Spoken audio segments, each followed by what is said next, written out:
Bonjour à tous, bonjour à toutes et bienvenue. Avant que le monde soit monde et que l'humanité apparaisse, la femme a mis bas. Elle est source, elle est mère d'amour et de création. Elle enfante, elle transmet.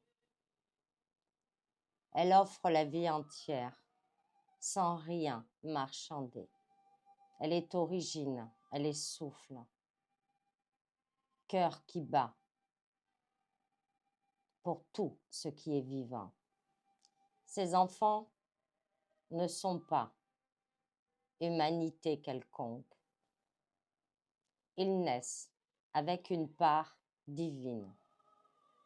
Mais comme toutes les histoires de Zeus et de demi-dieux, il s'est glissé dans la trame des biais. Au commencement, tout était simple. Ces enfants écoutaient, apprenaient et s'émerveillaient devant le vivant. Une mère sait que certaines leçons doivent être vécues et non enseignées. Ces enfants ont continué de grandir jusqu'à l'adolescence. Ils ont commencé à vouloir être au-dessus. Ils ont confondu le haut et le bas. Et ils ont commencé à se démunir de l'intelligence et à se couper de la conscience. Ils ont voulu posséder de plus en plus. Ils ont confondu l'or et la lumière et commencé à devenir égoïstes et à se couper de l'amour profond. Le résultat n'est que action inefficace, à tourner en rond dans les montagnes russes, à ne changer que la forme.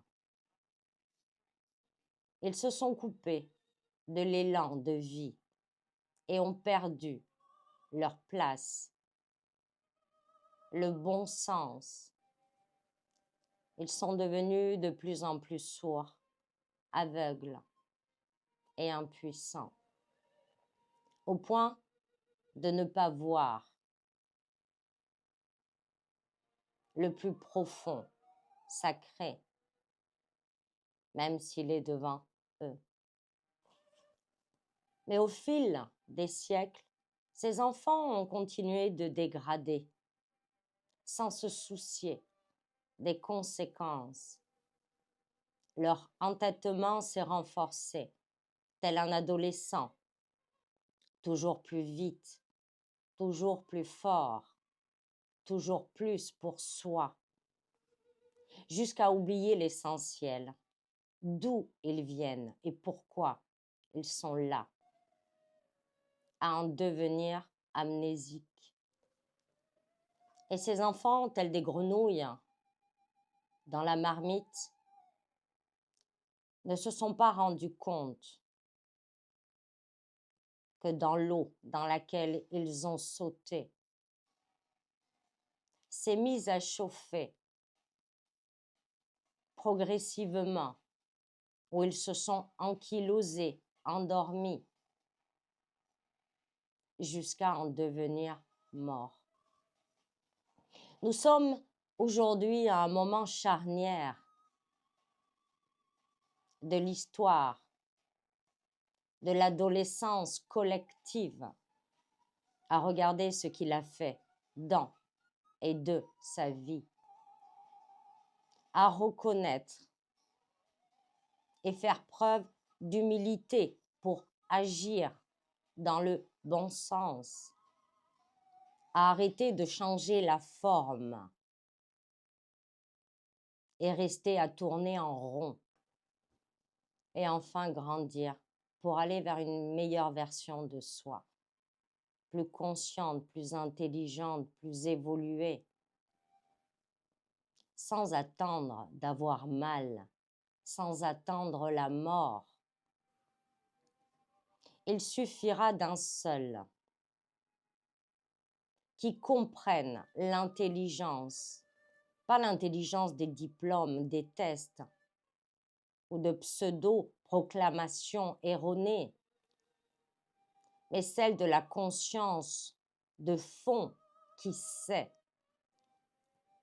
et reconnaître l'opportunité qui est offerte d'une porte ouverte pour sortir du chaos. Un enfant assez lucide pour voir la porte, pour le retour à plus grand que soi et lâcher le soi-disant. Celui qui fera preuve d'humilité en osant pour sortir de sa condition limitée et illusoire de pouvoir, pour se retrouver face à la puissance de l'amour qui relie le petit au plus grand, telle une mère avec son enfant, et accepter d'être guidé. Et enfin, agir.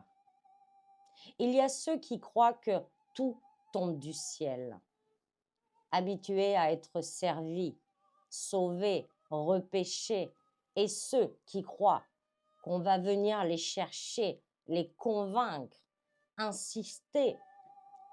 Mais une mère, l'amour profond, ne harcèle pas son enfant.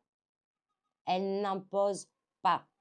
Elle est mouvement vivant, qui attend qu'un pied soit posé dans ce vivant, au lieu de rester les deux pieds dans un monde mort et obsolète. L'humanité n'est pas à son apogée. Elle est en pleine adolescence collective.